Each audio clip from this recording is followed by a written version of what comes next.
자, 오늘 사무엘하 시작입니다.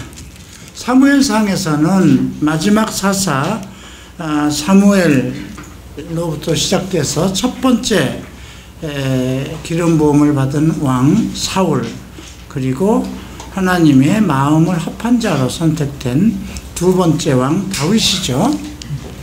이스라엘의 역사를 보면 항상 첫 번째 것이 좀 이렇게 문제가 생겨요. 야곱의 12아들 중에서도 르우벤 장자가 문제가 있었죠. 또 아브라함의 육신적으로는 큰 아들이 이스마엘이죠. 그럼에도 불구하고 그가 그 약속의 자녀가 되지 못했어요. 또 에서와 야곱도 마찬가지고요. 또 우리가 신약에서 이런 것을 볼 수 있습니다. 그 처음 익은 무화과 열매는 먹지 못한다고 그러죠. 무화과 나무 열매는 두 번 열린다고 그럽니다. 처음에 한 3월달, 4월달에, 그 다음에 여름에 열리는 것이 있는데, 예수님께서 그 잎이 무성한 것을 보고 무엇을 얻을까 싶어서 이렇게 가셨을 때 열매를 맺지 못하는 거로 저주하셨을 때, 그때는 무화과철이 아니었어요. 그러니까 그 비유는 뭔가 우리에게 전달되는 메시지가 있다는 겁니다. 이제 그런 걸 보면 좀 흥미로운, 어떻게 보면 원칙 같은 것인데 또 원칙으로 정하기도 쉽지 않은 그런 내용들이 있죠. 어쨌든 사무엘상에서는 첫 번째 기름 부음을 받은 왕 사울의 실패와 그 다음 다윗이 어떻게 하나님 앞에 왕으로 등극할 수 있었는지, 또 다윗의 성품, 이런 것들을 공부했습니다. 자, 사무엘하는 우리가 24장까지 있는데요, 1장부터 10장은 다윗이 유다 왕이 되고 또 이스라엘 왕, 그러니까 기름 부음을 하나님한테 받았는데 백성들에게도 공식화되는 그러한 것을 두 번 겪게 돼요. 한 번은 이제 헤브론에서 자기 지파, 유다 지파에게 공식적인 그러한 그 왕으로서의 인증을 받고요. 두 번째는 나중에 이제 그 이스라엘 전체 부족에게서 12지파에게 인증을 받는 그런 내용들이 언급되고 있습니다. 11절부터 12절까지는 다윗의 범죄에 관한 것이 언급되고 있습니다. 여러 가지 크고 작은 범죄들, 이런 것들이 나타나고 있죠. 그리고 13절부터 마지막 장까지, 24장까지는 다윗이 범죄로 겪어야 했던 일들, 참 그 시편에 이제 그 후반기에 그가 왕으로서 그 잘못됐던 그런 부분의 회개들이 많이 나오고 있습니다. 시편 32편도 그렇고요, 38편도 그렇고, 그 어떤 죄악 중에서 겪었던 많은 심적 고통, 그것이 자기 삶에 미치는 어떤 육체적인 아픔, 고통, 이런까지 겪으면서 시편의 많은 노래들이 그 사무엘이 왕이 된 이후에 있었던 일들이 많이 나오고 있습니다. 그래서 오늘 우리가 사무엘 하에서 발견할 수 있는 것은 오늘날 우리가 성령 안에서 살아가는 우리가 하지 말아야 할 것은 무엇인가, 그리고 우리가 생활 속에서 많은 것을 잘못했을 때 어떻게 하나님 앞에 나아갈 수 있는가. 그럼에도 불구하고 다윗은 하나님께서 마음에 합한 자라고 언급하셨어요. 그래서 사무엘 사도행전 13장에서 아마 언급되는 내용인데요, 그 바울이 증거하죠. 다윗은 하나님과 마음을 합한 자다, 이런 말씀들이 언급되고 있습니다. 자, 오늘은 1장부터 5장까지 보도록 하겠습니다. 자, 1장에는 앞에 사무엘상 31장에 있었던 일들로부터 이어집니다. 우리가 좀 이해를 돕기 위해서 사무엘상 31장을 좀 보겠습니다. 길보아 산에서 이제 그 사울과 그 아들이 죽게 되죠. 우연히 날라온 화살 때문에 중상을 입습니다. 그런데 이제 자기가 화살을 맞았기 때문에 더 이상 도망가지 못할 걸 알고 이제 할례받지 않은 이방인들에게 죽는 것을 꺼려서 그 병기를 든 자보고 자기를 죽여달라고 그러죠. 그런데 그 자도 두려워서 그렇게 하지 않고 결국 같이 죽습니다. 이런 사건이 있고요. 그 다음에 이제 야베스 사람들이 등장하고 있는데요. 길앗 야베스 사람들이 사울과 그 아들들을 정말 그 먼 길을 달려가서 그들의 시체를 찾아다가 야베스 예살나무의 밑에다 장례하는 그런 내용이 나오죠. 이 내용은 우리가 사무엘상에서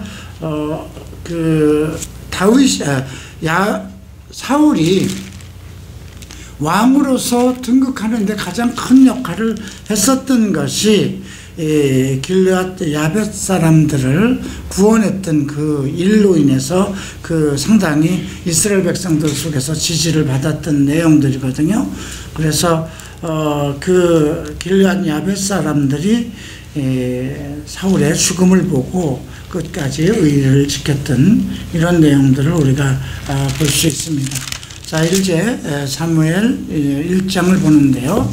사울이 죽은 후라 다윗이 아말렉 사람을 도륙하고 돌아와서 시글락에서 이틀을 유하더니, 아말렉, 우리가 성경에는 여러 가지 유형이 나옵니다. 그러니까 모형이라고 그러지 않고 유형입니다. 그러한 이스라엘이 애굽에서 살았던 400년의 세월은 무엇인가? 그 애굽은 오늘날 우리가 세상과 똑같이 우리가 세상 속에서 살다 예수를 믿었기 때문에 홍해를 건너는 것은 하나의 침례로 보고 있죠. 광야 생활은 하나의 약속의 땅으로 들어가기 위한 하나의 영적 전쟁의 시기, 이렇게 보면 되겠고요. 그 다음에 이제 가나안 땅에 들어간 그 유형을 우리가 성령 충만하고 영적으로 승리를 하는 그런 유형으로 보게 됩니다. 그런데 오늘 이 아말렉은 우리가 우리의 육신의 한 유형으로 보시면 좋겠어요. 그래서 나의 발목을 잡고 있는 내 육신의 속성이 무엇인가? 각 사람마다 항상 하나님 앞에 있으면서 넘어지는 그 속성이 있어요. 그것이 아말렉이라고 생각하면 됩니다. 아말렉은 이스라엘 백성이 이제 홍해를 나와서 광야에서 가나안 땅으로 가는 동안 항상 그 뒤에서 항상 어린아이들과 노약자들, 그들을 침략하고 계속 꼬리를 물고 따라붙어서 물건을 약탈하던 그런 족속들이거든요. 그래서 하나님께서는 사울 왕에게 첫 번째 내린 명령이 아말렉을 모두 도륙하라는 것이었어요. 전부 다 죽이라. 짐승이고 뭐고. 그리고 그들이 가지고 있는 것 중에서 그 어떤 것도 취하지 말라. 이렇게 명령을 했던 것이거든요. 그런데 그 첫 번째 하나님의 명령을 사울이 어겼죠. 예. 필요 없는 것들은 다 죽여버리고 또 필요한 것은 자기가 또 가져왔는데 하나님 앞에는 이건 하나님을 위해서 가져온 것이다. 이렇게 얘기를 했습니다. 결국 사울이 그들을 도륙하지 않은 걸로 인해서 그 40여 년 동안 다윗의 시대에 오기까지 계속 또 이스라엘 백성들은 아말렉과의 어떤 전쟁을 치르고 또 그들과 함께 어떤 많은 아픔을 겪어야 했던 일들이 있었고요. 그래서 결국은 이제 다윗이 아말렉 사람을 도륙하고 이제 시글락으로 돌아왔습니다. 제3일이 되던 때에 한 사람, 사울의 진에서 나왔는데 그 옷은 찢어졌고 머리에는 흙이 있더라. 한 청년이 나온 겁니다. 그래서 이제 다윗이 그에게 묻습니다. 너는 어디에서 왔냐? 그러니까 이스라엘 진에서 도망왔다 얘기를 했고요. 그래서 다윗이 궁금해서 물어보죠. 어떻게 되었느냐? 그리고 사울과 그 아들 요나단에 대한 소식이 궁금해서 물었더니 사울과 그 아들 요단도 죽었다 이렇게 보고를 합니다. 이제 5절에서 다윗이 그 소년에게 묻습니다. 요나단의 죽은 줄 너희가 어떻게 아느냐 이렇게 물어보죠. 그랬더니 우연히 길보아 산에 올라갔더니 사울이 자기 창에 의지하였고 병거와 기병은 저를 촉겁히 따르는데 사울이 뒤로 돌이켜 나를 보고 부르시기로 내가 대답하되 내가 여기 있나 한즉 내게 이르되 너는 누구냐 하기로 내가 대답하되 아멜렉 사람입니다 한즉 내게 이르되 내 목숨이 아직 내게 완전히 있으므로 내가 고통에 들었나니 너는 내 곁에 서서 나를 죽이라 하시구라. 근데 이 말과 지금 31장의 말은 조금 달라요. 31장에는 그 다윗이 화살을 맞았어요. 그래서 죽어가는 입장이라 이제 그 사로잡혀서 고통을 받느니 차라리 죽는 게 낫겠다 싶어서 그 병기 든 자, 그러니까 병기 든 자라고 하면 자기 부하거든요. 이제 칼이나 창을 들고 따르는 자기 부하죠. 그 보고 나를 죽이라 했었는데 그가 두려워서 죽이지 못했고 그래서 자기 칼로 자기가 자살을 했어요. 그리고 이제 병기 든 자도 따라서 그렇게 죽었습니다. 근데 이 아말렉이라는 이 사람은 지금 그렇게 얘기를 하고 있지 않아요. 그래서 어떤 것이 사실이냐. 근데 가장 우리가 추측할 수 있는 것은 그냥 병기 든 자에게 그렇게 했던 그 병기 든 자는 이 사람이 아닌 걸로 우리가 추측이 되고요. 나중에 그 상황을 보고 거기에 아말렉 소년이 갔을 때 아직 그 사울이 숨이 붙어 있었던 그런 걸로 봐야 되겠죠. 그리고 이제 결국은 그 면류관과 이런 것을 베껴서 자기가 다윗에게 가져가면 큰 상을 받을 줄 알고 그를 이제 마지막 목숨을 이제 죽이고 다윗에게 온 이렇게 보는 것이 좀 합당하다고 볼 수 있어요. 11절을 봅니다. 다윗이 자기 옷을 잡아찢고 모든 사람도 그러하고 사울과 그 아들 요나단과 여호와의 백성과 이스라엘 족속이 칼의 죽음으로 인하여 저녁 때까지 슬퍼하고 금식을 하였다. 어쨌든 기름 부은 왕이고 가족적으로는 자기 장인이에요. 그리고 자기와 어떤 목숨을 같이 나누기로 생명을 같이 나누기로 한 그 친구였죠. 자, 그리고 이제 아말렉 사람에게 내가 어떻게 손을 들어서 여호와의 기름 부은 자를 죽이기를 두려워하지 않았느냐. 내 피가 내 머리로 돌아갈 것이다. 그 이유는 여호와의 기름 부은 자를 죽였기 때문이다. 그렇죠. 다윗은 두 번이나 그러니까 사울이 계속 자기를 죽이려고 했을 때도 두 번이나 죽일 수 있는 그런 기회가 있음에도 불구하고 여호와의 기름 부은 자는 손을 대서는 안 된다는 그러한 그 마음을 가지고 사울을 죽이지 않았었죠. 그런데 그 아말렉이라는 그 군사 소년병 하나가 그렇게 값없이 그렇게 함부로 손을 댄 것에 대해서 이제 다윗은 크게 진노한 것이죠. 자, 우리가 여기서 한 가지 우리의 삶의 유형을 또 발견할 수 있는데요. 여러분들이 여러분 인생 속에서 예수를 믿고 과거에 여러분들 속성에서 따르고 있었던 어떤 그런 문제들을 끊어내지 않으면, 완전히 끊어내지 않으면 그것이 여러분들의 인생의 발목을 잡는다는 것입니다. 결국 사울이 하나님의 기름 부음을 받았지만 아말렉을 돈말하라고 그랬는데 그 명령을 지키지 않아서, 그런데 최후는 그 아말렉 사람에게 죽잖아요. 그죠? 소년이라고 그랬어요. 그러니까 우리가 이 유형을 우리가 한번 이렇게 생각할 때, 내 인생에서 가장 나의 취약점, 그것을 완전히 끊어내지 않으면, 내 육체의 속성을 끊어내지 않으면 그것이 나로 하여금 하나님 앞에 바로 서지 못하고 결국 실패하는 자가 되도록 그렇게 만든다는 거죠. 그래서 로마서 8장에 보면 육신으로 살면 반드시 죽을 것이라 돼. 육신과 성령은 서로 다툰다고 그랬어요. 성령은 육신의 일을 이루지 못하게 하고 육신은 성령의 일을 하지 못하도록. 그래서 우리가 성령으로 살면 살 것이요, 육신으로 살면 죽을 것이라는 것이죠.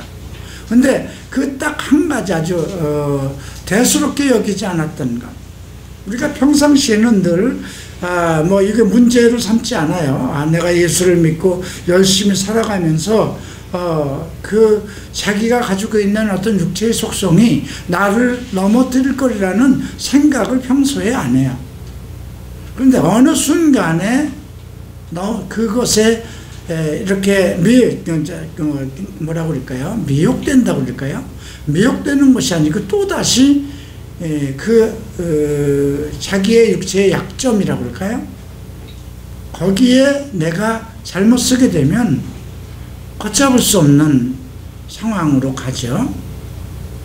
여러분들이 넘어뜨리는 것이 무엇인가 한번 생각해 봐야 돼요. 그죠? 술이 있을 수 있고요. 도박이 있을 수도 있고요. 성적인 것도 있을 수 있어요. 동성애도 그렇고요. 근데 사울이 기름 부음을 받은 왕이라는 거죠. 하나님의 택함을 받은 자예요. 택한 자예요. 그러니까 항상 우리의 발뒤꿈치를 잡는 어떤 죄의 속성이 있다는 거죠. 근데 그 죄의 속성이 내 안에 있다는 거예요. 완전히 끊어내지 않으면 안 된다는 거예요. 그 정도 아니죠. 결국은 넘어진다는 것입니다. 자, 우리가 이런 부분을 이제 좀 생각해 볼 것이고요. 17절 이후에 이제 활의 노래라는 유다 족속에게 모두 활 노래, 즉 아살의 책에 기록되어 있는 그 활 노래를 가르칩니다. 이스라엘아, 너의 영광이 산 위에서 죽임을 당하였노라. 오라, 두 용사가 엎드러졌도다. 사울과 요나단을 이스라엘의 용사로 지칭하고 있습니다. 이 일을 가드에도 고하지 말라. 아스글론 거리에도 전파하지 말지어다. 블루셋 사람의 딸들이 즐거워할까? 할례 받지 못한 딸들이 개가를 부를까 염려하노라. 결국 기름 부은 사람의 그 패망은 그 대적들에게 하나의 쾌계가 되기 때문에, 길보아 산들아, 너희 위에 우려가 내리지 아니하며 재물 낼 밭도 없을지어다.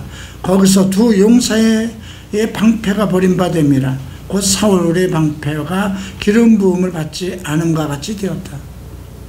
그러니까 적을 막을 수 있는 그 방패가 기름 부음을 받았다는 건 뭐예요? 하나님의 보호하심이 있거든요. 그러니까 우리도 마찬가지예요. 성령이 우리 안에 계신다는 건 성령이 우리로 하여금 온전히 살아갈 수 있도록 인도하는 것이거든요. 성령의 인도하심을 받는다는 건 내가 말씀에 순종을 할 때 성령이 역사한다고 생각하면 돼요. 그러나 내가 내 마음대로, 내 생각대로, 나의 유익을 위해서 갈 때 성령은 역사하지 않고 결국 세상이 원하는 대로, 자기 육신이 원하는 대로 이끌려가게 되는 것이죠. 그래서 사울의 방패가 기름 부음을 받지 않음과 같이 되었다. 이런 말씀도 우리가 나는 어떤가? 내가 성령 안에서 살고 있다고 하지만 내 안에 있는 성령이 역사하지 않는 이유는 무엇인가? 결국 내 생각대로, 내 뜻대로 하나님의 말씀을 떠나서 살기 때문이다. 이렇게 봐야 되겠죠? 자, 죽은 자의 피에서 용사의 기름에서 요나단의 활이 물러가지 아니하였으며, 요나단은 상당히 이제 그의 영혼을 축복하는 노래를 부릅니다. 사울의 칼이 헛되이 돌아오지 아니하였도다. 사울과 요나단이 생전에 사랑스럽고 아름다운 자이러니 죽을 때에도 서로 떠나지 아니하였도다.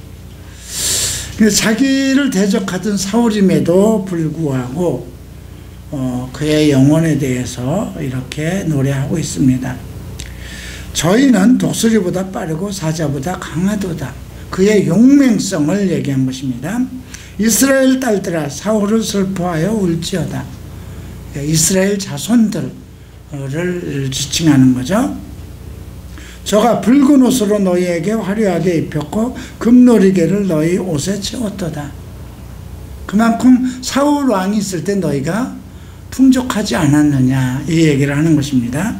오라, 두 용사가 전쟁 중에 엎드러졌도다. 요나단이 너희 산 위에 죽임을 당하였도다. 내 형 요나단이여, 내가 그대를 애통하면 그대는 내게 심히 아름다움이라. 그대가 나를 사랑함이 가히 여인의 사랑보다 승하도다. 이것을 보고 동성애자들이 다윗과 요나단이 동성애 관계였다, 이렇게 얘기를 하죠. 예. 그러니까 이 내용을, 그러니까 나의 사랑함이 가히 여인의 사랑보다 승하였도다. 결국은 동성애, 이 얘기를 들어서 동성애의 사랑이 그만큼 여인들과의 사랑보다 더 즐겁고 위대한 것을 얘기하는 것이다. 이렇게 얘기한단 말이죠. 그러니까 성경을 어떻게 보느냐에 따라서 달라지는 겁니다. 성경을 어떻게 해석하느냐에 대해서. 근데 우리가 가끔 성경은 문자대로 봐야 된다. 그리고 그 문자 속에 들어있는 하나님의 마음을 발견해야 된다. 그것은 우리가 성령의 조명을 받아서 해야 된다, 이런 말을 하는데, 근데 그들 신학자들이 이런 얘기를 한 거예요. 동성애를 지지하는 친동성애자들이 이 내용을 보고 그렇게 얘기를 한 거예요. 자, 오라, 두 용사가 엎드러졌으며 싸우는 병기가 망하였도다. 결국은 이스라엘이 망했다는 것을 얘기하죠. 두 사람의 용사에 대한 아름다움을 얘기하고 있는데도 그들의 방패가 기름 부음을, 사울의 방패가 기름 부음을 받지 못해서 하나님의 보호하심과 지키심을 얻지 못했다는 것입니다. 그걸로 인해서 망하였다는 것이죠. 누구에게? 이스라엘의 발목을 쥐고 있던 아말렉에게, 아말렉 소년 한 사람에게. 우리의 인생이 항상 내 인생을 쥐고 정말 끈질기게 따라다니던 그 육체의 속성, 그걸로 망한다는 거예요. 그거를 끊어내야 된다는 거죠. 자, 2장 보겠습니다. 그 후에 다윗이 여호와께 묻습니다. 내가 유다 한 성으로 올라가리까? 여호와께서 가라사대 올라가라. 다윗이 가로되 어디로 가리까? 가라사대 헤브론으로 갈지어다. 네, 헤브론이라는 단어의 이름이 연합입니다. 네, 이 단어가 창세기에서 참 나오죠. 아브라함의 때에 나오는 지역입니다.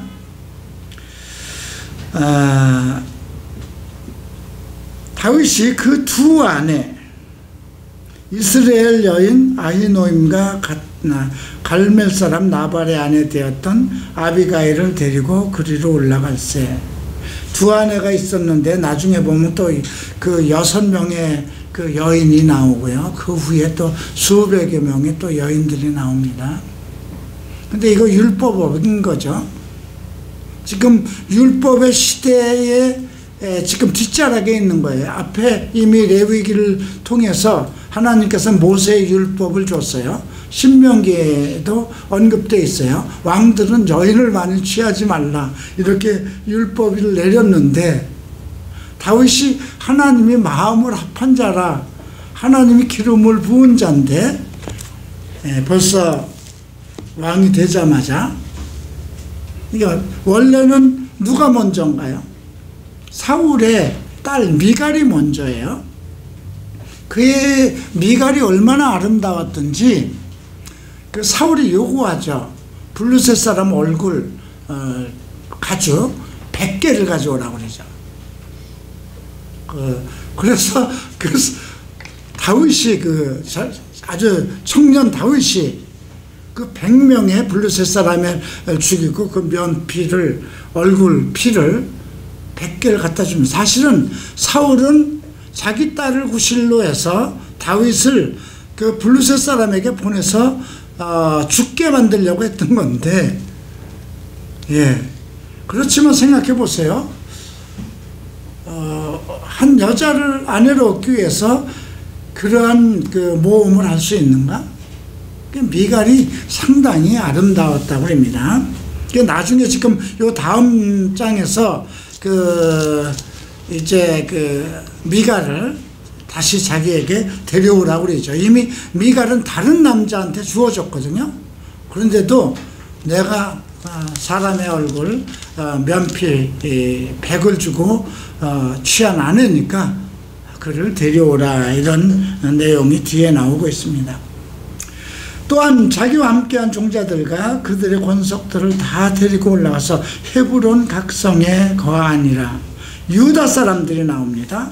다윗에게 기름을 부어 유다 족속의 왕을 삼는, 이거는 이제 왕으로 삼는 하나의 형식적인 의전 절차죠. 이제 사무엘을 통해서는 미리 사실 하나님께서 기름 부음을 했던 겁니다. 후기 다윗에게 구하여 가로되 사울의 장사한 사람은 길앗 야벳 사람들입니다 하매, 어떤 사람이 이제 사울을 장사한 길앗 야베스 사람들을 언급하고 있죠. 이 내용 다시 한번 잠깐 볼까요? 사무엘상 16장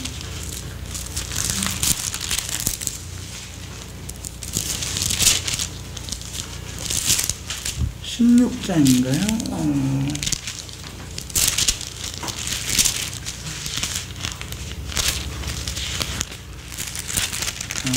11장인가? 16장인가? 11장입니다. 11장에 보면 암몬 사람 나하스가 올라와서 길앗 야베스에 진을 치고, 이제 야베스 사람들이 우리와 언약하자 그러죠. 그냥 동맹을 맺자, 합의하자 이랬는데, 그들이 어떤 얘기를 하냐면, 자 이제 암몬 사람들이 너희 오른 눈을 다 빼어야 너희와 언약하리라 할 정도로 이제 길앗 야벳 사람들을 모욕했어요. 그래서 이 사람들이 막 통곡을 하고 각 지역에 자기네들의 억울함과 이런 것을 막 알렸을 때 사울이 밭에서 소를 몰고 있다 이 소리를 듣고 이제 그쯤 하나님 앞에 제물을 드리고 모든 이스라엘 민족을 모아서 30만 이상의 사람을 모아서 이제 암몬 사람 나하스를 물리쳤던 거거든요. 이것이 사울로 하여금 첫 번째 왕이 될 수 있는 이스라엘에서 어떤 사울의 왕된 능력을 인증받는 그런 거였어요. 그래서 길앗 야벳 사람들이 사울의 죽음에 대해서 위험을 무릅쓰고 가서 그 장례를 치렀던 그 내용이죠. 자, 다윗이 길앗 야벳 사람들에게 사절을 보내서 너희가 너의 주 사울에 이처럼 은혜를 베풀었으니 여호와의 복을 받을지어다. 너희가 일을 하였으니 이제 여호와께서 은혜와 진리로 너희에게 베푸시기를 원하고 나도 이 선한 일을 너희에게 갚으리니 너희는 손을 강하게 하고 담대히 할지어다. 주 사울이 죽었고 또 유다 족속이 내게 기름을 부어 저희의 왕이 삼았다. 자, 이렇게 해서 그들에게 이제 다윗이 선대를 합니다. 이제 한편 이제 사울의 그러면 지파들, 이스라엘의 그 지파들은 어떻게 하고, 다윗 지파만 지금 그러니까 유다 지파만 다윗을 왕으로 삼은 거거든요. 11지파는 여전히 그 사울의 휘하 속에 있는데, 사울 왕이 죽고 난 후에 그의 군대 장관이 있었습니다. 그 아브넬은 원래 사울의 사촌이었습니다. 사울의 군장 넬의 아들 아브넬이 이미 사울의 아들 이스보셋을 데리고 마하나임으로 건너가서 길앗 이슬과 이스라엘과 에브라임과 베냐임과 온 이스라엘의 왕으로 삼았죠. 근데 이 공식적으로 이스보셋은 이름이 나오지 않았는 걸로 봐서 아마 첩의 아들이 아닌가 이렇게들 보고 있습니다. 사울의 아들 이스보셋이 비로소 이스라엘 왕이 될 때에 나이 40세였고요. 두 해 동안 위에 있었고요. 유다 족속은 다윗을 따랐고, 다윗이 헤브론에서 유다 족속이 왕이 된 날수는 7해 6달입니다. 예, 결국 나중에 이제 또 뒤에 횟수가 또 나오죠. 5장 5절을 볼까요? 헤브론에서 7년 6개월 동안 유다를 다스렸고 예루살렘에서 33년 동안 온 이스라엘과 유다를 다스렸다. 이렇게 언급되고 있어요.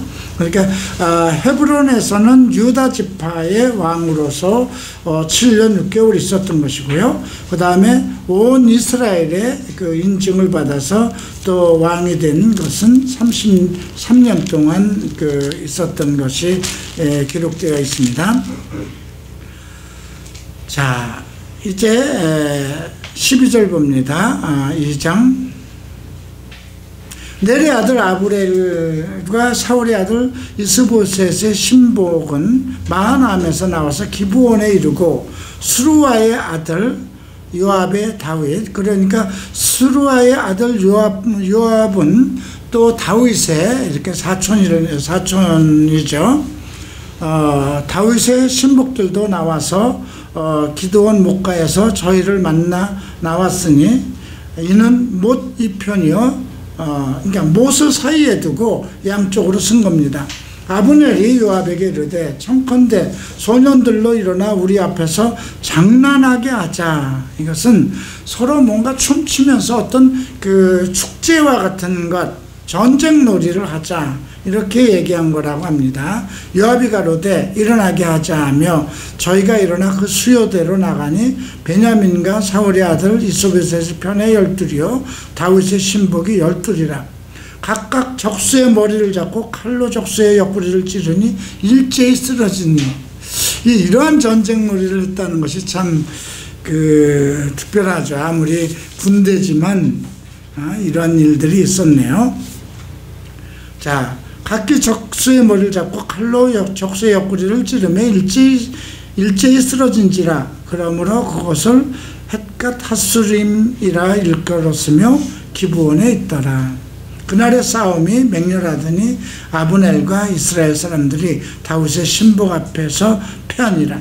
결국은 그 요압의 신복들이 아브넬을 이제 이겼죠. 이제 18절 봅니다. 수리아의 세 아들 요압과 아비새와 아사엘. 이것은 수루아는 원래 다윗의 누이였고요. 그리고 그의 세 아들이 마지가 요압이고 두 번째가 아비새고 막내가 아사엘이었습니다. 전부 30 장군들 이름 위에 들어가는 그런 대단한 사람들이었고요. 아사엘의 발은 들노루처럼 빠르더라. 아사엘이 아브넬을 쫓아갑니다. 계속 말을 타고 달려가니까 아브넬이 뒤돌아보면서 아사엘아 너냐 이렇게 물어보죠. 아브넬이 저에게 이르되 너는 좌편으로나 우편으로나 치우쳐서 소녀 하나를 잡아 그 군복을 빼앗으라. 아사엘이 치우치지를 원치 않고 그 뒤를 쫓으매. 그러니까 아브넬은 그 요압의 막내 동생 아사엘이 쫓아오는 것을 보고 그와 대적하기를 싫어했어요. 그리고 이제 아브넬이 다시 얘기를 합니다. 아사엘에게 너는 나를 쫓기를 그치라. 내가 너를 쳐서 땅에 엎드러지게 한 까닭이 무엇이냐. 그렇게 하면 내가 어떻게 내 형 요압을 대하면 하겠느냐. 이걸로 봐서 과거에는 이 사람들이 같은 한 지금 나라가 둘로 나누어진 거잖아요. 아브넬은 사울이 집권하던 이스라엘의 왕의 신하고 장군이고, 그 다음에 이제 아사엘은 요압의 동생으로서 다윗 군대의 장군이거든요. 그런데 과거에는 이 두 사람들이 요압이나 아브넬이 서로 친구와 같이 이렇게 절친하게 지낼 수 있는 그런 상황이었죠. 그러니까 내가 너를 죽이면 내 형을 어떻게 보겠느냐. 그런데도 계속해서 이제 아브넬을 창끝으로 그냥 계속 따라붙으니까 할 수 없이 창끝으로 배를 찌르니 결국 아사엘이 엎드려 죽게 됩니다. 이걸로 인해서 요압과 아브넬은 이제 큰 대적이 되죠. 원한 관계를 갖습니다. 이 원한 관계로 인해서 요압이 나중에 이제 아브넬이 자기가 모시고 있던 이스보셋과의 문제가 생겨요. 이제 이스보셋이 왕이 됐는데 어떤 일이 있었냐면 아브넬이 사울 왕의 첩을 자기 아내로 맞아들였어요. 그러니까 그래도 왕은 이스보셋인데 자기 아버지의 첩을 자기 신하가 이렇게 착취한 것을 보고 이제 화를 낸 거죠. 그랬더니 이 아브넬은 네가 어떻게 나한테 그럴 수 있느냐. 내가 너를 왕으로 삼아줬는데 그렇게 하고 이제 결국은 배신을 하고 다윗에게로 갑니다. 다윗은 그 군대 장관을 얻은 거잖아요. 그죠? 예, 그런 상황이 계속해서 이제 3장까지 이어지는 내용입니다. 이제 26절을 봅니다. 아브넬이 요압에게 와서 칼이 영영이 사람을 상하겠느냐. 마침내 참혹한 일이 생길 줄 알지 못하느냐. 내가 언제나 무리에게 그 형제 쫓기를 그치라 명하겠느냐. 이거는 그만큼 요압이 계속해서 이제 원한을 가지고 계속 아브넬에게 오기 때문에 아브넬은 자꾸 이제 그걸 피하려고 하죠. 요압이 가로되 하나님이 사시거니와 내가 혼단의 말을 내지 아니하였다면 무리가 아침에 다 돌아갔을 것이요. 혼단의 말이라는 걸 뭘까요? 앞에서 얘기한 우리가 장난하자 14절에서 야 우리 전쟁놀이 하자 그 말을 안 하였다면 이런 뜻입니다.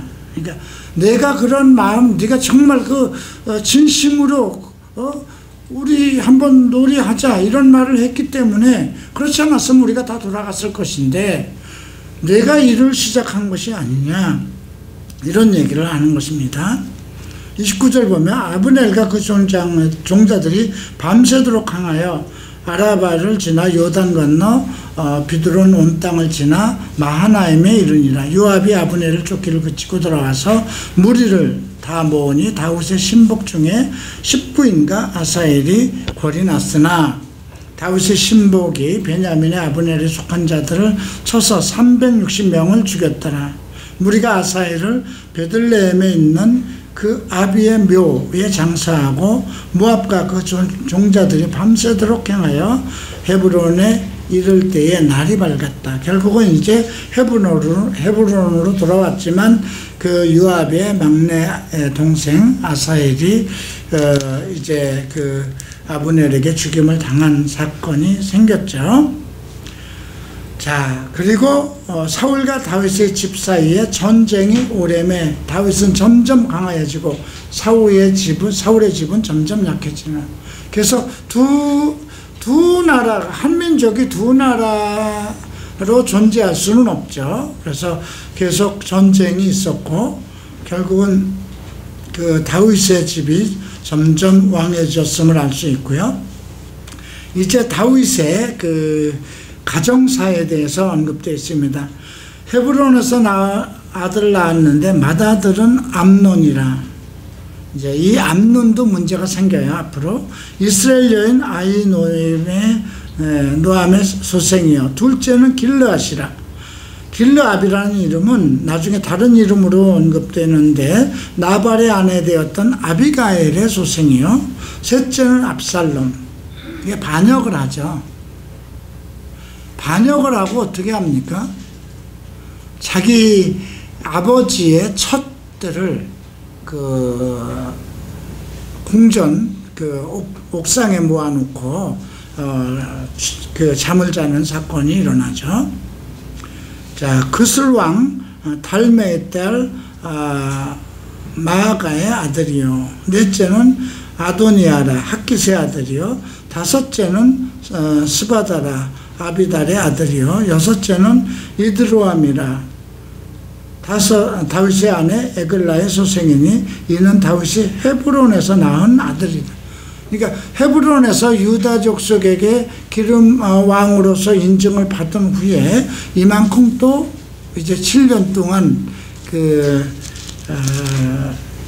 아내를 얻어서 자녀를 6명이나 낳았죠.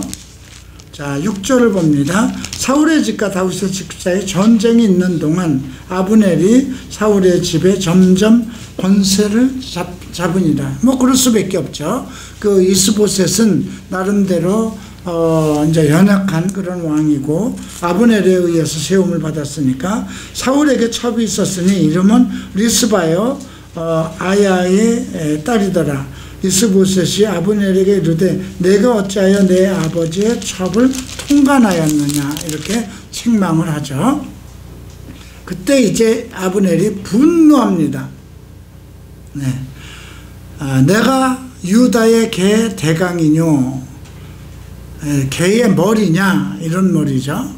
내가 오늘 당신의 아버지 사울의 집과 그 형제 그 친구에게 은혜를 베풀어 당신을 다윗의 손에서 내어주지 아니하였거늘 당신이 오늘날 내 이 여인에게 관한 허물을 내게 돌리는도다.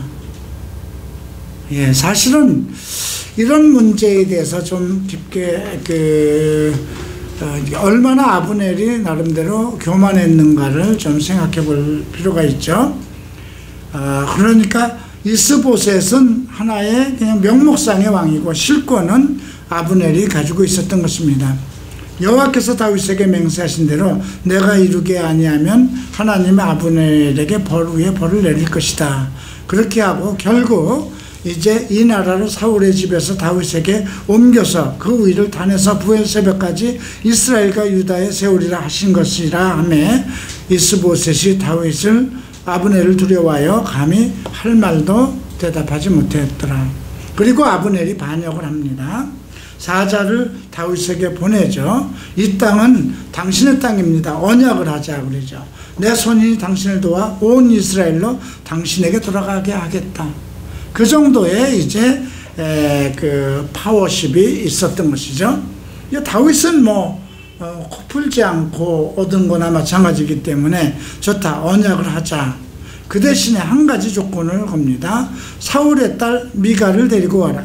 그렇지 아니하면 내 얼굴을 보지 못하리라 하고 사울의 아들 이스보셋에게 사자들을 보내어 이르되 내 처 미가를 내게로 돌리라. 저는 내가 전에 블루셋 사람의 양피 100으로 정언한 자다. 이렇게 얘기를 하죠.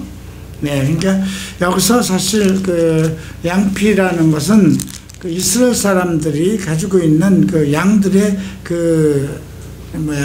가죽이지만 쉽게 얘기하면 그만큼 블루셋 사람들 100명 이상을 모두 물리친 그 사건을 언급하고 있는 것입니다. 자, 이제 그 17절 봅니다. 아브넬이 이스라엘 장로들에게 말하여 가로되 너희가 여러 번 다윗으로 가서 임금 삼기를 구하였으니 이제 그대로 하라. 여호와께서 이미 다윗에 대해서 말씀하시기를 내가 내 종 다윗의 손으로 내 백성 이스라엘을 구원하여 블루셋 사람의 손과 모든 대적 손에서 벗어나게 하려라 하였습니다. 이제 사실 아브넬은 하나님께서 이미 이스라엘 전체를 다윗에게 준 것을 알고 있었던 것이죠. 그래서 아브넬이 베냐민 사람에게 얘기하고 또 베냐민은 모든 사람들에게 얘기를 하고 그래서 이제 헤브론으로 들어갑니다. 20절에 보면 아브넬이 종자 20인을 더불어 헤브론에 이르려 다윗에게 나아가니 다윗과 아브넬과 그와 함께한 사람들이 잔치를 베풉니다. 자, 그리고 21절에 아브넬이 다윗에 대해서 이제 얘기를 합니다. 내 주 왕의 앞에 모아 더불어 언약하게 하고 마음에 원하는 대로 모든 것을 다스리게 하리이다 하니 다윗이 아브넬을 보내어 이제 평안히 보냅니다. 근데 이 사건으로 요압이 이제 전쟁에 나갔다 들어와서 다윗 왕이 아브넬을 그냥 순수히 보냈다는 소식을 듣고 화가 나서 이제 쫓아갑니다. 24절 봅니다. 요압이 왕에게 나아가 가로되 어찌하심이니까 아브넬이 왕에게 나아갔고는 어찌하여 저를 보내어 잘 가게 하였습니까? 왕도 아시려니와 내리 아들 아브넬이 온 것은 왕을 속임이라 왕의 출입하는 것을 알고 모든 하는 것을 알려함이라. 결국 당신의 어떤 속을 들여다보기 위해서 온 것인데 어떻게 그를 그냥 보냈느냐. 이에 다윗에게서 나와서 사자들을 보내어 아브넬을 쫓아가게 하였더니 서라 우물가에서 저를 데리고 돌아왔으나 다윗은 알지 못하였도다. 그리고 결국은 배를 찔러 죽입니다. 자기 동생 아사엘의 원한을 갚죠. 자, 이제 28절에 그 후에 다윗이 이 소식을 듣고 내리 아들 아브넬의 피에 대해서 나와 내 나라는 여호와 앞에 영원히 무죄하니 그 죄가 요압의 머리와 그 아비 온 집에 돌아갈 것이다. 또 요압의 집에 백탁병자는 여자들의 어떤 유출병 과 같이 남자들에게도 어떤 쉽게 얘기하면 하나의 성적인 어떤 그런 병? 이렇게 보면 되겠어요. 문둥병자나 지팡이로 의지하는 자나 칼에 죽는 자나 양식에 필접한 자가 끊이지 아니할지로다. 자기 그래도 그 사촌인데 좀 지나치게 이렇게 저주를 하네요. 근데 이 말을 조금 뒤에서 보면 이런 언급을 합니다. 39절을 보죠. 39절에 이렇게 감탄을 합니다. 내가 기름 부음을 받은 왕이 되었으나 오늘날 약하여서. 근데 왕은 되었지만 실질적인 군사에 대한 실권을 요압이 가지고 있었거든요. 요압과 그 형제들이 가지고 있었던 거거든요. 아까 이스보셋이 사울의 왕으로 세웠지만 아브넬이 실권을 가지고 있었던 거잖아요. 지금 다윗이 그걸 고백하는 거예요. 내가 기름 부음은 왕이 되었으나 오늘날 약하여서 스루야의 아들인 이 사람들을 제어하기가 너무 어려우니 여호와는 악행한 자에게 그 악한 대로 갚으실지로다 합니다. 그러니까 기름 부음을 받았다고 해서 모든 권력을 현실 속에서 다 그대로 피는 것은 아니죠. 현실은 현실이니까. 근데 이런 것들을 어떻게 잘 합리적으로 이끌어 가느냐, 이것이 이제 중요한 거죠. 그래서 사실은 그 아브넬을 받아들임으로 인해서 이스라엘을 통일할 그런 구실을 만들었던 겁니다. 그리고 사울의 처 미가를 다시 찾아옴으로 인해서 어쨌든 그 모름지기 이스라엘 지파, 그 다른 지파와 하나가 된 모름지기 이제 그 이스라엘의 왕으로서 기름을 받을 모든 것이 다 되어 있는 상황인데, 이제 내부적으로는 서로 어떤 힘의 싸움이 있었던 거죠. 세력 싸움이 있었던 거죠. 근데 지금도 마찬가지 아닌가요? 대통령이 바뀌면서 뭐 어떤 군부의 세력부터 먼저 휘어잡고, 그래서 항상 정권이 바뀌면 어떻게 되나요? 국방부 장관 바뀌고, 사무총장 바뀌고, 군대의 총사령관 바꾸고, 그죠? 군권부터 장악하잖아요. 그죠? 예. 네, 이런 내용들을 볼 수가 있습니다. 4장을 봅니다. 이제 이스보셋은 손에 맥이 풀렸다고 기록되어 있습니다. 그런데 문제가 하나 또 생겼어요. 그 이스보셋에게 군장 두 사람이 있었어요. 하나는 바하나요, 하나는 레갑인데 림몬의 아들들이라고 그랬습니다. 이제 그들이 이제 사울의 아들 요나단에게 쩔뚝발이 아들 하나가 있었는데 무비보셋입니다. 요나단의 아들입니다. 나중에 이 무비보셋은 다윗 왕이 챙깁니다. 사울과 요나단의 죽은 소식이 이스라엘에 올 때에 그 나이가 5살이었는데 그 유모가 그 5살 먹은 그 무비보셋을 데리고 가다 떨어져서 절뚝발이가 된 거거든요. 근데 이제 이제 림몬 사람 레갑과 바하나가 이제 이스보셋의 집에 가서 그가 낮잠 잘 때 그를 배를 찌르고 이제 도망하죠. 그리고 이스보셋이 침실에서 상우에 누워 있을 때 죽이고 이제 아라밧길로 행해서 다윗 왕에게 옵니다. 이스보셋의 머리를 가지고 왔죠. 내가 당신의 원수 이스보셋의 머리를 가져왔습니다. 이렇게 얘기를 합니다. 다윗이 부에롯 사람 림몬의 아들 레갑과 바하나에게 대답하여 내 생명을 여러 환난 가운데 건지신 여호와의 사심을 가리켜 맹세하노니 전에 사람이 내게 고하기를 사울이 죽었다 하여 좋은 소식인 줄 알고 전하였어도 내가 저를 시글락에서 죽여서 그 기별의 가품을 삼았거든.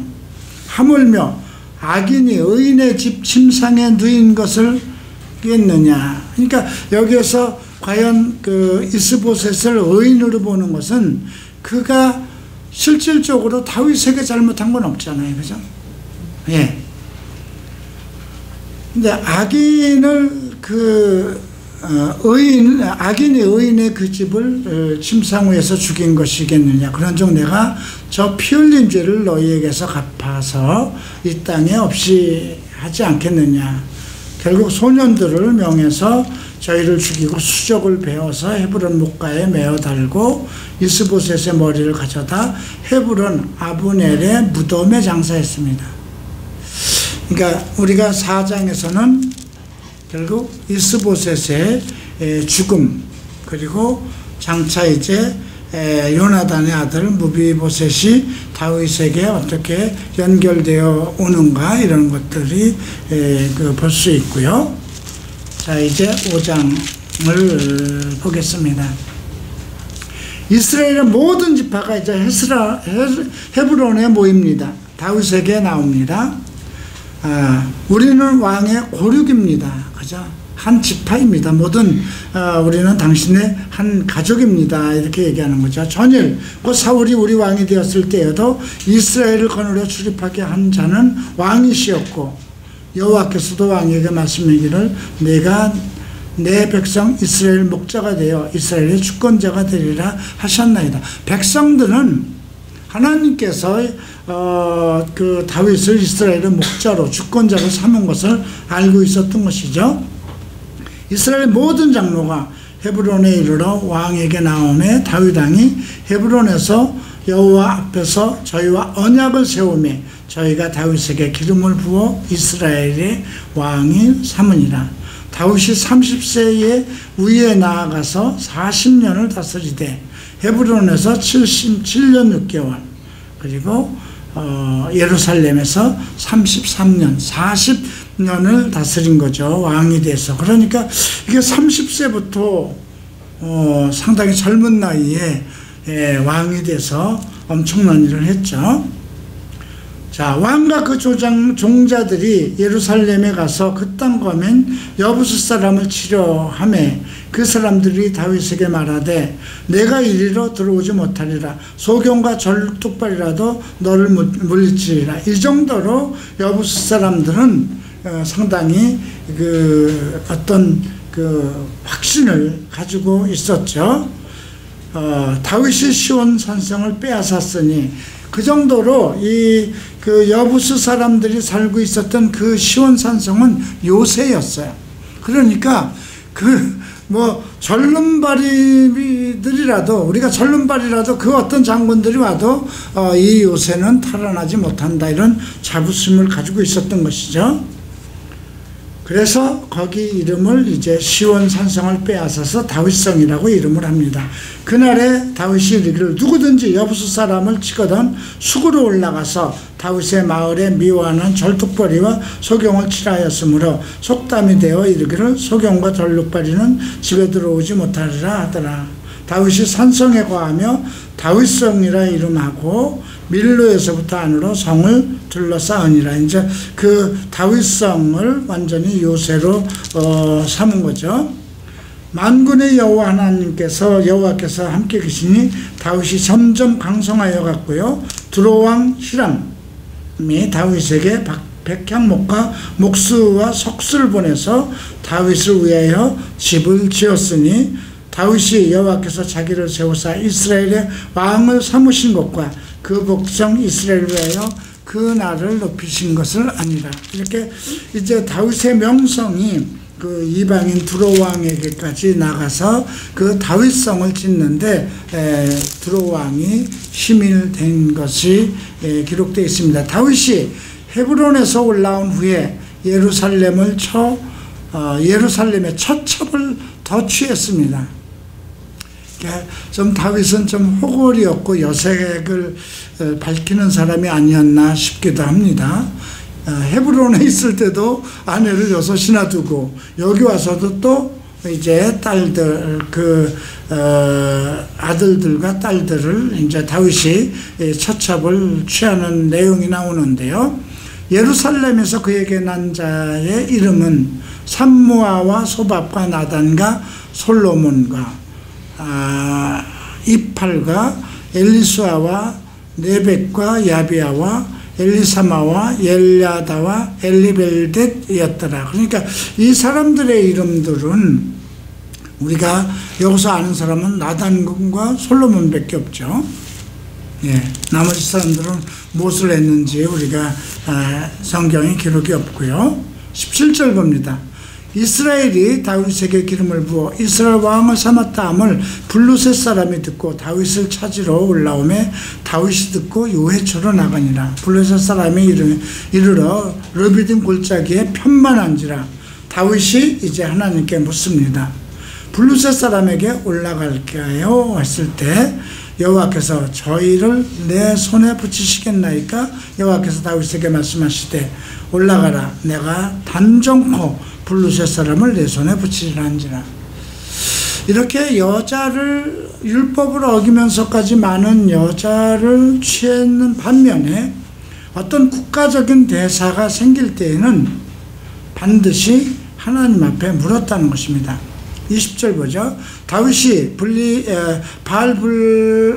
브라심에 이르러 거기서 저희를 치고 가로되 여호와께 물을 흩음같이 내 앞에서 내 대적을 흩었다 하므로 그곳의 이름을 바알 블라심이라 칭하고요. 또 블루셋 사람이 그 우상을 버렸으므로 그 다윗과 그 종자들이 치우니라. 그 블루셋 사람들이 있던 우상들을 전부 다 버리고 도망가는 일들이 있었네요. 블레셋 사람이 다시 올라와서 르비딤 골짜기에 편만한지라 다윗이 또 묻습니다. 근데 올라가지 말고 저희 뒤 돌아서 뽕나무 숲을 맞은편으로 가서 엄습하되 뽕나무 꼭대기에서 걸음 걷는 소리가 들거든 곧 동작하라. 이 말은 좀 이렇게 해석하기가 쉽지 않은데 어떻게 뽕나무 꼭대기에서 걸음 걷는 소리가 들릴까요? 근데 뽕나무는 키가 얕고 옆으로 쭉 퍼지는 겁니다. 그런데 사람들이 그 뽕나무 밑으로 이렇게 지나가게 되면 웅성웅성하게 되죠. 그죠? 숙이고 지나가고 해야 되니까. 그러니까 이렇게 쭉 뭐가 퍼져 있고 그 밑으로 많은 사람들이 움직이면은 그 소리가 뽕나무 위에서 이렇게 막 잎이 떨리면서 소리가 들리는 거거든요. 그러니까 평상시에는 아무 소리도 안 나다가 사람이 그렇게 뽕나무 밑으로 많이 진동하고 움직일 때 뽕나무 숲이 이렇게 낮기 때문에 결국 그 사람들이 지나가는 소리로 인해서 위에서 소리가 난다 이렇게 얘기를 합니다. 그래서 뽕나무 꼭대기에서 걸음 걷는 소리가 들거든 그때 움직여라. 그러니까 하나님께서는 이런 작전까지도 너희가 그냥 올라가지 말고 이런 작전을 이제 지시한 것이죠. 그때 여호와가 내 앞에 나가서 블레셋 군대를 치리라 하신지라. 이에 다윗이 여호와의 명대로 블레셋 사람을 쳐서 게바에서 게셀까지 이르니라. 이렇게 왕이 된 이후에 그는 계속 하나님과의 어떤 관계를 갖고 모든 일에서 하나님과, 그러니까 자기 개인에게 속한 것은 자기 임의대로 했네요. 그죠? 아내를 얻고 개인사는 자기 좋은 대로 했어요. 그런데 국가의 어떤 대사라든가 전쟁에 관한 것, 이런 것은 하나님께 꼭 물어서 그 지시를 받고 하는 내용들이 언급되고 있습니다. 이렇게 초창기에 이제 다윗이 왕이 된 후에 많은 사건이 이제 나타나죠. 이제 우리가 7장부터 다음 주에 7장부터 또 10장까지를 살펴보면서 다윗에게 일어났던 많은 일들을 보는데요. 그 이후에 다윗의 어떤 많은 그 범죄들이 나타납니다. 우리아의 아내를 취하는 사건이 나타나기도 하고요. 인구조사를 또 하는 문제가 또 생기기도 하고요. 우리아의 아내를 범한 걸로 인해서 결국은 어떻게 됐나요? 자기 아들 압살롬이 반역을 하고, 그러니까 너는 은밀하게 내 앞에 은밀하게 죄를 남의 아내를 취하였으나 너의 아내들은 백주에 많은 사람들 앞에서 그런 것을 볼 것이다. 하나님께서 하신 예언들이 또 그대로 이렇게 일어나는 그런 내용들을 봅니다. 그러니까 우리가 다윗이 그렇게 하나님과 마음을 합한 자고 그렇게 모든 것에서 다 잘했는데 전쟁을 행하는 것이나 부하들을 다루는 것도 잘했어요. 그죠? 적군을 다루는 것도 잘했고 여호와의 기름 부음을 받은 자도 다루는 것도, 그러니까 정치적인 그런 수완이 있었던 거예요. 그게 큰 일은 대범하게 일을 하면서 하나님의 원칙대로 잘했는데 자기 사생활을 다루지 못했어요. 그죠? 신명기에서 이미 왕들이 그 처첩을 취하지 못하도록 이미 명령을 해놓은 것인데 결국 왕이 될 때마다 많은 여인들을 취하게 되죠. 하나님이 나중에 그 얘기를 합니다. 밧세바의 범죄를 했을 때 내가 다른 여인들을 원하였으면 더 줬을 것이다. 과연 내가 여인이 부족했느냐? 왜 남의 아내를 죽이고 탐했느냐? 이런 문제를 큰 죄로 삼죠. 근데 결국은 성적인 사생활이거든요. 그러니까 우리가 이런 걸 통해서 지도자에게 가장 조심해야 될 점을 경계하는 것 같죠. 그죠? 예. 지도자들이 가장 조심해야 될 것은 자기 육체적인 속성. 예. 앞에서 사울의 경우는 정말 아말렉 하나님의 명령을 완전히 결국은 그것도 아까 우리가 얘기했듯이 자기의 어떤 우리가 아말렉을 봤을 때 우리 인간 내 개인적인 어떤 육체적인 속성을 해결하지 못함으로 인해서 완전히 끊어내지 못함으로 인해서 자기 인생이 망하는 그런 하나의 유형이라고 그랬는데 또 이제 하나님과 마음을 합한 자라고 인정을 받으면서 모든 것을 하나님과 의논하고 뭐 하나님의 복을 받고 또 군대를 잘 다스리고 또 사람들을 귀히 쓸 줄 알고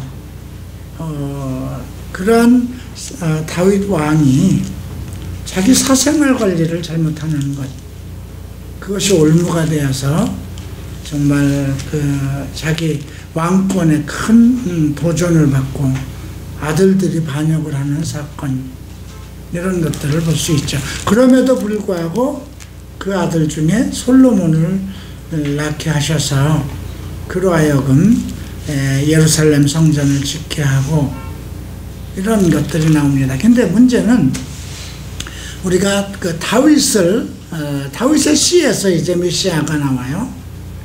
근데 아까 유형을 얘기했는데 다윗을 하나의 메시아의 유형으로 봅니다. 구약에서는 천년왕국을 일으키는 하나의 이제 그런 것들을 봤을 때 신약에 와서 오늘 우리가 예수 그리스도를 섬기고 그리스도의 날을 맡고 그리스도의 형제로 부름을 받으면서도 가장 우리가 조심해야 될 점은 무엇인가?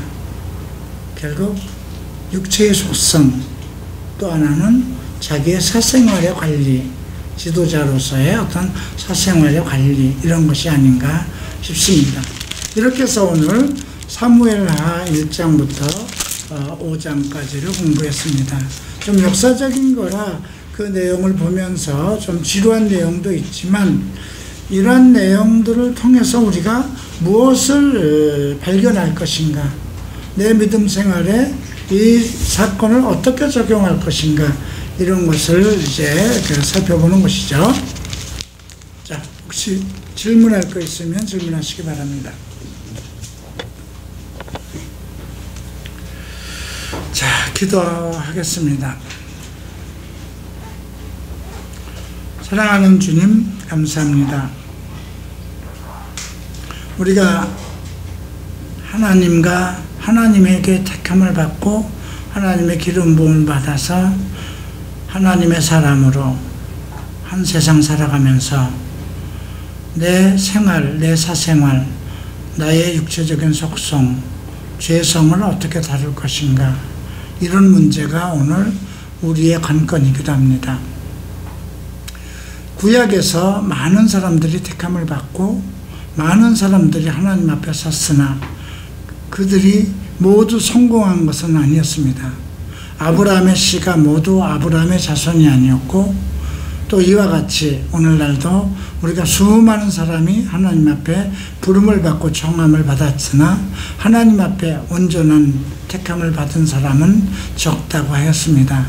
오늘 다윗을 통해서 하나님께서 세우신 사람, 하나님께서 기름 부음을 받은 사람이 무엇을 잘했고 무엇을 잘못한 것이었나 이런 것을 돌아보며 그의 잘못된 것들을 우리는 본받아서 살펴보고 우리에게 적용하고 또 그가 하나님 앞에 충성한 일들을 또 살펴보고 우리가 하나님 앞에 어떻게 나갈 것인가 이런 것을 터득하고 또 우리 삶에 적용하는 그러한 말씀들이 되게 하소서. 이제 어두운 발걸음을 돌려서 집으로 돌아갑니다. 이들이 각자의 생활 속에서 자기를 돌아보고 또 항상 성령의 인도하심과 말씀의 진리 가운데서 자기를 처사복종하는 그러한 믿음 생활을 할 수 있도록 주님 인도하여 주시옵소서.